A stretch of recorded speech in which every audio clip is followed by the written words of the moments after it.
Hello friends, आज हम बात करने वाले हैं फास्टिंग के ऊपर। फास्टिंग कब करना चाहिए, कैसे करना चाहिए, क्या खाना चाहिए, क्या नहीं खाना चाहिए, उसके एडवांटेजेस, उसके डिसएडवांटेजेस, सभी के ऊपर हम डिटेल में बात करने वाले हैं इस वीडियो में। तो पूरे वीडियो को आखिरी तक देखिएगा ज़रूर और अपनों के साथ शेयर भी कीजिएगा। Hi, I am Sonal Upadhyay, I am certified yoga trainer, dietitian and author. तो जैसा कि आपने मेरे लास्ट वीडियो में देखा था कि कैसे हम ऑटोफेजी को एक्टिवेट करके कई सारे टॉक्सिन्स को बॉडी से रिमूव कर सकते हैं, वेट लॉस कर सकते हैं, अपने इम्यून सिस्टम को स्ट्रॉन्ग कर सकते हैं, इन्फ्लामेशंस को दूर कर सकते हैं। एंड सेम चीज़ हमने देखा था कि आयुर्वेदा में भी बताया गया है कि लंघनम परम औषधम, यानी कि फास्टिंग ही सबसे बड़ी मेडिसिन है। बट अब ये सब सुन करके हमें दौड़ नहीं पड़ना है फास्ट करने के लिए कि आज ही से मैं तो 10 डेज़ का फास्ट या फास्ट करने वाला हूँ या करने वाली हूँ। क्योंकि फास्ट करने के पहले सबसे पहले ज़रूरी है आपको अपने बॉडी टाइप को समझना, अपने बॉडी की प्रॉब्लम्स को समझना है। उसके अकॉर्डिंग अगर आप फास्ट करते हैं तो उसके बेस्ट रिजल्ट्स आप को मिलेंगे और उसके ज़्यादा से ज़्यादा बेनिफिट भी आप उस फास्ट से ले सकते हैं। तो सबसे पहले तो हम ये देखेंगे कि ज़्यादा टाइम तक फास्टिंग करने की वजह से क्या डिसएडवांटेजेस आपकी बॉडी में हो सकते हैं, क्या प्रॉब्लम्स आप फेस कर सकते हैं। आजकल हम कई बार देखते हैं कि वेट लॉस के लिए लोगों कई तरह की डाइट भी कर रहे होते हैं और कई तरह की फास्टिंग्स भी कर रहे होते हैं। तो अगर आप बहुत ज़्यादा लॉन्ग फास्टिंग अगर कर रहे हैं तो उस वजह से आपकी बॉडी में कई तरह की वीकनेसेस, डेफिशिएंसीज आप देख सकते हैं। बहुत ज़्यादा आपका मुंह सूखने लगता है, आप बहुत ज़्यादा थर्स्टी फील करते हैं। आपकी जो माइंड की स्टेबिलिटी है वो भी माइंड लाइक आपका स्टेबल नहीं रह पाता है। फिजिकली, मेंटली आप बहुत ज़्यादा वीक फील करते हैं, उतनी प्रोडक्टिविटी माइंड की आपकी नहीं रहती है। एंड कई तरह के जॉइंट पेन भी आप देख सकते हैं, उस वजह से आपकी बॉडी में होने लगते हैं। स्किन आपकी डल हो जाती है, हेयर फॉल आपके अंदर होने लगता है। इवन वुमेंस में तो हार्मोनल डिस्टर्बेंस की वजह से उनकी पीरियड्स भी रेगुलर हो जाते हैं। एंड एनोरेक्सिया तक हम देखते हैं कि होने लगता है, एक लाइक भूख ही नहीं लगती, क्षुधा जो है पूरी तरह से आपकी ख़त्म हो जाती है, भूख आपकी पूरी तरह से ही ख़त्म हो जाती है। तो ये तो है डिसएडवांटेजेस जब आप बहुत लंबे समय तक फास्टिंग करते हैं। ना हम बात करेंगे कि अगर आप फास्ट करते हैं तो उसमें क्या खाना चाहिए और क्या नहीं खाना चाहिए। तो सबसे पहले हम बात करेंगे क्या नहीं लेना चाहिए। तो अगर आप फास्ट करते हैं तो उसमें ठंडी चीज़ों को हमेशा अवॉइड करें। फ्रीज़ में रखी हुई जो चीज़ें हैं उन्हें बिल्कुल नहीं लें, लाइक ठंडे फ्रूट्स, ठंडा दही, ठंडा दूध, इन चीज़ों को अवॉइड करना चाहिए। फ्रूट जूसेस आप अवॉइड करें क्योंकि वो भी एक लिक्विड रहते हैं जो हमारी डाइजेस्टिव फायर को स्लो कर सकते हैं। कुछ कंडीशंस में हम कहते हैं फ्रूट जूस ले सकते हैं, बट कोशिश करें कि उन्हें अवॉइड करें। एंड बहुत फ्राइड तली हुई चीज़ें ना लें। साबूदाना भी अवॉइड किया जाता है। बहुत हैवी मील फास्ट में नहीं लेना चाहिए। जो जनरली लोग फास्टिंग के नाम पर फलाहार जो लेते हैं तो वो चीज़ों को अवॉइड करना चाहिए। ना लेना क्या चाहिए, तो सबसे बेस्ट तो बताया गया है कि अगर आप पानी के ऊपर फास्टिंग करते हैं तो वो सबसे बेस्ट होता है, और वो भी लुक वार्म वाटर अगर होता है और उसमें अगर आप फेनल सीड्स या क्लोव ऐड करके उसको बॉईल करके ठंडा करके अगर लेते हैं, सौंफ एंड लौंग का पानी अगर आप दिन भर ले रहे हैं तो वो सबसे बेस्ट तरीका होता है। लेकिन अगर आप किसी वजह से पानी के ऊपर फास्टिंग नहीं कर सकते हैं तो आप फ्रूट ऐड कर सकते हैं। फ्रूट्स, किसी भी तरह के फ्रूट्स आप ले सकते हैं। हमने अभी कहा था जूस नहीं लेना है, मैंने बताया था अभी, बट फ्रूट्स आप ले सकते हैं। फ्रूट में बहुत अच्छा से फाइबर होता है जो हमारी गट हेल्थ के लिए बहुत अच्छा होता है। एंड मैंने कहा था ठंडा दूध नहीं लेना है, लेकिन गर्म दूध अगेन आप ले सकते हैं। एंड घी ले सकते हैं, शहद ले सकते हैं, बटर मिल्क या छाछ जिसे हम कहते हैं वो भी ताज़ा बना हुआ छाछ आप ले सकते हैं। एक बहुत अच्छा प्रीबायोटिक होता है जो हमारे उन गट बैक्टीरियाज़ को एक बूस्ट देता है, उनको स्ट्रेंथन करता है, तो वो भी आप ले सकते हैं। भुनी हुई चीज़ें आप ले सकते हैं जिसमें आता है राजगिरा हुआ, मखाना हुआ, इनको भी आप फास्टिंग पीरियड में ले सकते हैं। ना हम बात करेंगे कि फास्टिंग किसके लिए बेस्ट सूटेबल होता है और किसे थोड़ा अवॉइड करना चाहिए, किसी के सुपरविज़न में करना चाहिए। तो आयुर्वेदा ने 3 डिफरेंट टाइप ऑफ बॉडीज़ बताए हुए हैं जिसे हम दोषाज या प्रकृति भी कहते हैं बॉडी का। तो उसमें सबसे पहले आता है वात, देन पित्त एंड कफ। तो एक होती है vata type body, pitta type body and kapha type body. तो अगर वाता टाइप व्यक्ति जिनकी बॉडी वाता टाइप है, जिसमें कि एयर एलिमेंट, वात मीन्स एयर एलिमेंट बहुत ज़्यादा जिनकी बॉडी के अंदर होता है, अगर वो फास्टिंग करते हैं तो वो और ज़्यादा इंक्रीज़ हो सकता है। विषम वात हम जिसे आयुर्वेदा में कहते हैं कि वो आपका जो एयर एलिमेंट है वो डिस्टर्ब भी हो सकता है, जिस वजह से आपको प्रॉब्लम भी हो सकती है। तो आपको किसी के सुपरविज़न में, किसी के गाइडेंस में ही फास्टिंग को करना चाहिए। नेक्स्ट होता है पित्त टाइप बॉडी। पित्त मीन्स की अम्ल या एसिड। तो जिनकी बॉडी में बहुत ज़्यादा एसिड बनता है उन्हें जिनका मतलब बॉल मूवमेंट बहुत अच्छा होता है, बहुत ज़्यादा एसिडिक बॉडी होती है, उनको हम कहते हैं पित्त टाइप बॉडी। तो अगेन इन लोग भी अगर फास्ट करते हैं तो इन्हें भी प्रॉब्लम हो सकता है, क्योंकि एसिडिटी इन्हें हो सकती है, हाइपर एसिडिटी भी इनके अंदर हो सकती है। तो अगेन इन लोगों को भी अगर ये फास्ट कर रहे हैं तो किसी के सुपरविज़न में या गाइडेंस में ही फास्ट को करना चाहिए। एंड थर्ड जो होती है वो होती है कफर टाइप बॉडी। और कफर टाइप बॉडी जो होती है वो सबसे बेस्ट होती है फास्टिंग के लिए, क्योंकि ये लोग बहुत इजीली फास्ट को कर सकते हैं। एंड क्योंकि इन्हें उतना भूख लगती नहीं, इनका मेटाबॉलिक रेट, इनका जो डाइजेस्टिव फायर जठराग्नि होती है वो भी काफ़ी स्लो होती है। तो इनके लिए फास्ट करना बहुत ईजी होता है और इन्हें मैक्सिमम बेनिफिट भी मिलते हैं, क्योंकि कफा टाइप बॉडी मीन्स कफ जिसमें म्यूकस एलिमेंट जिसमें बहुत ज़्यादा होता है। तो उस म्यूकस को दूर करने के लिए अगर आप जितना फास्ट करते हैं उतनी जल्दी आपकी डाइजेस्टिव फायर जठराग्नि भी एक्टिवेट होती है और वो म्यूकस और फैट्स जो हैं वो जल्दी बॉडी के अंदर से डिज़ोल्व होने लगते हैं। तो ये लोग इजीली फास्ट करते हैं, इनको मैक्सिमम बेनिफिट्स भी मिलते हैं। एंड अगर अगेन आप कहेंगे कि अगर हमारा वातायन पित्त टाइप बॉडी है तो क्या फ़ास्ट नहीं करना चाहिए, तो फास्ट आप कर सकते हैं। और कुछ जो मैंने फूड्स अभी बताए थे क्या लेना चाहिए, तो उसमें से आप कोई भी फूड को अपनी बॉडी के अकॉर्डिंग देखते हुए उन्हें अडॉप्ट कर सकते हैं अपनी फास्टिंग टाइम पर। अगर आप पानी पर नहीं कर सकते तो इस तरह से किसी भी चीज़ को लेकर के फास्ट को कर सकते हैं। नाउ हम बात करेंगे कि फास्टिंग के टाइप्स की कि किस तरह के फास्ट होते हैं। तो जनरली तो ये आयुर्वेदा में आया है लंघनम परम औषधम। तो आयुर्वेदा में फास्टिंग को as a treatment purpose use किया जाता है। जब बॉडी के अंदर बहुत ज़्यादा टॉक्सिन्स बढ़ जाते हैं, कई तरह की बॉडी के अंदर प्रॉब्लम्स जब होने लगती हैं, तो तब वो एज अ ट्रीटमेंट इस तरह का पंचकर्मा में इस तरह से लंघनम आता है, फास्टिंग आता है, तो उसे करते हैं। और मैक्सिमम उसमें बताया गया है कि 3 डेज़ से ज़्यादा आपको फास्टिंग नहीं करना चाहिए।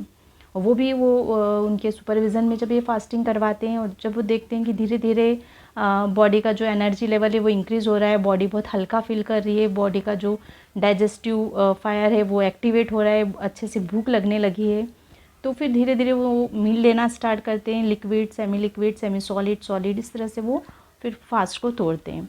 तो ये तो हुआ ट्रीटमेंट पर्पज़ की बात। और उन्होंने बताया 3 डेज़ से ज़्यादा फास्टिंग नहीं करना चाहिए। अगर आप पानी के ऊपर या कैसे भी कर रहे हैं तो उसी तरह से करें।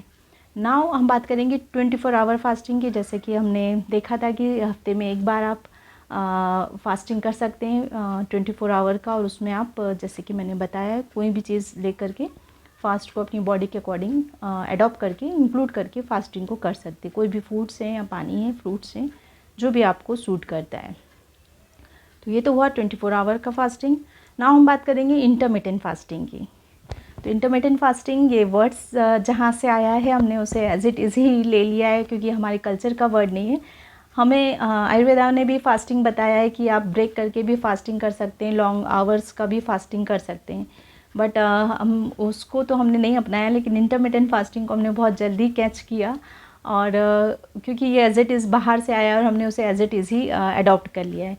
तो इंटरमिटेंट फास्टिंग में होता ये है कि आप दिन का कोई भी टाइम 24 आवर्स में चूज़ करें कि आप इतने घंटे खाना, इतने टाइम पीरियड में ही आप खाना लेंगे। इसके बाद आप 18 आवर्स तक कुछ नहीं लेंगे, 16 आवर्स तक आप कुछ नहीं लेंगे। तो इस तरह का इंटरमिटेंट फास्टिंग होता है, जिसमें आप ब्रेक कर लेते हैं दिन को कि कुछ टाइम खाने के लिए और बाकी टाइम फास्टिंग के लिए। तो देखा ये जाता है जनरली कि लोग जब जो वर्किंग वुमेन्स हैं, इवन जेंट्स भी हैं, तो वो लोग सोचते हैं कि मॉर्निंग टाइम तो हमारा बहुत बिजी रहता है, हम हमारे वर्क प्लेस पर होते हैं, तो बेस्ट है कि फास्टिंग हम मॉर्निंग में कर लें और इवनिंग टाइम पर हम अच्छे से डिनर कर लें। और ये जो कि सबसे गलत तरीका है, और ये आपको बेनिफिट देने के बजाय आपको नुकसान ही देगा, और वो रिजल्ट्स भी आपको नहीं मिलेंगे जो कि मिलना चाहिए। क्योंकि जो हमारी बॉडी है वो सर्केडियन साइकिल के अकॉर्डिंग ही काम करती है। सर्केडियन साइकिल में जैसे सन जब राइज़ हो रहा है, सनसेट होता है, तो आप देखेंगे पूरा यूनिवर्स उसी के अकॉर्डिंग काम करता है। जब सनराइज़ होता है तभी बर्ड्स बाहर निकलती हैं, जब सनसेट होता है बर्ड्स अपने घोंसलों में होती है, और सारी चीज़ें, प्लांट, एनिमल, सभी चीज़ें आप देखेंगे कि सन साइकिल के अकॉर्डिंग ही काम कर रहे हैं। तो सेम चीज़ हमारी बॉडी में भी है। बॉडी भी इन्हीं 5 तत्वों से मिलकर बनी है। तो जैसे जैसे सनराइज़ होता है और सनसेट होता है, सेम वो हमारी बॉडी के अंदर भी हो रहा होता है। तो जब सनराइज़ होने लगता है, धीरे धीरे हमारी डाइजेस्टिव फायर भी एक्टिवेट होने लगती है, हमारी बॉडी भी बहुत एनर्जेटिक होती है। मॉर्निंग टाइम में बहुत ज़्यादा हम कुछ काम करने के लिए अपना मेंटली और फिज़िकली हम बहुत एक्टिव भी रहते हैं और डाइजेस्टिव फायर भी हमारी एक्टिवेट होने लगती है। और 12 बजे हमारी जो जठराग्नि हमारी डाइजेस्टिव फायर है वो मैक्सिमम एक्टिव रहती है। और सेम टाइम आप देखेंगे कि 12 बजे सन भी अपने पीक पर होता है और सेम टाइम हमारी जो डाइजेस्टिव फायर है वो भी बहुत अपने पीक पर होती है। एंड जैसे जैसे सनसेट की ओर होने लगता है तो हमारा बॉडी भी रेस्टिंग मोड में जाने लगता है, सारे चीज़ें रेस्ट में, सारे ऑर्गन्स हार्मोन्स सभी रेस्टिंग पीरियड में जाने लगते हैं। डाइजेस्टिव फायर भी आपकी स्लो होने लगती है। तो अब आप सोचें कि अगर आप इवनिंग में डिनर या मील लेते हैं और मॉर्निंग टाइम पे फास्ट करते हैं तो क्या होगा। अगर आप बुझे हुए अंगारों के ऊपर अगर खाना पकाते हैं तो कितना खाना पकेगा और कितना नहीं पकेगा और क्या उससे आपको मिलने वाला है। सेम चीज़ अगर आप आग के ऊपर किसी चीज़ को पका रहे हैं तो उसमें तो सब कुछ स्वाहा हो जाना है, यानी सब कुछ पक जाता है, अच्छे से डाइजेस्ट हो जाता है। तो बेस्ट है अगर आप इंटरमिटेंट फास्टिंग करते हैं तो मॉर्निंग टाइम चूज़ करें खाने के लिए और फास्टिंग के लिए इवनिंग टाइम को रखें। और सबसे बेस्ट तो जो आयुर्वेदा में बताया गया है कि अगर आप चाहते हैं कि हमें फ़ास्ट करना ही ना पड़े, कुछ ऐसा आसान सा तरीका मिल जाए जिसमें कभी फ़ास्ट करना ही नहीं पड़े और बॉडी हमेशा से एक्टिव रहे, एनर्जेटिक रहे, टॉक्सिन्स ना हो, वेट लॉस भी हो जाए, इम्यून सिस्टम भी स्ट्रॉन्ग हो जाए, तो आयुर्वेदा ने बहुत अच्छा तरीका बताया। इवन हमारे एंसेस्टर्स, हमारे दादा दादी, नाना नानी तो कई सालों से उन्हें करते आए और उसमें आपको किसी तरह की आप देखेंगे कि उनमें कभी हमें ऐसा लगा नहीं कि लो एनर्जी है, उनमें किसी तरह की वीकनेस है या वो फिज़िकली या मेंटली उतने एक्टिव नहीं है, ज़्यादा हमसे एक्टिव थे और बहुत अच्छे से अपने कामों को परफॉर्म भी करते थे।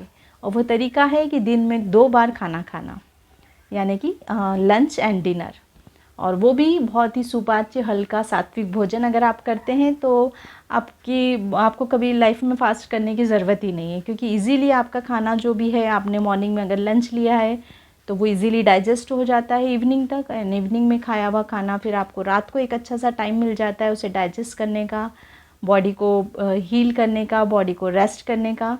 एंड अगेन अगर आपको लगता है तो आप मॉर्निंग में ब्रेकफास्ट ले सकते हैं, अदरवाइज़ आप सीधे ब्रेकफास्ट को स्किप करके आप 12 से 12:30 के बीच में अपना लंच लेकर देन इवनिंग में अपना डिनर कहते हैं सनसेट के पहले अगर आप ले लेते हैं तो बेस्ट है। लेकिन आजकल के टाइम में वो पॉसिबल नहीं है, क्योंकि मोस्ट ऑफ़ द पीपल अपने वर्क प्लेस पर होते हैं और इतनी जल्दी डिनर कर पाना सबके लिए पॉसिबल नहीं होता है। तो आप कोशिश करें अगर आप लेट डिनर लेते हैं तो डिनर बहुत लाइट और हल्का लें, जो कि इजीली आप डाइजेस्ट कर पाएँ, रात को बहुत हैवी मील ना लें। जितना भी कुछ आपको लेना है वो मॉर्निंग में ही प्रेफर करें लेना, और रात को हल्के से हल्का भोजन लें।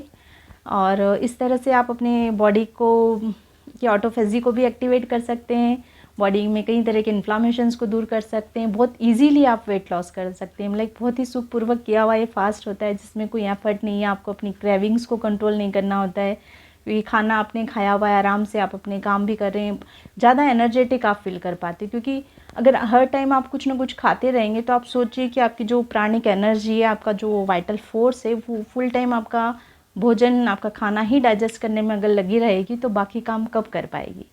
तो उससे थोड़ा सा फ्री करें, खाना थोड़ा ऐसा दें, हल्का खाना दें जो जल्दी डाइजेस्ट हो, बाकी काम आप बहुत अच्छे से अपनी लाइफ के कर पाएँ और इजीली उस खाने को डाइजेस्ट करके उस प्राणिक एनर्जी को बाकी चीज़ों के लिए, बॉडी को हील करने के लिए उसको टाइम दे पाएँ।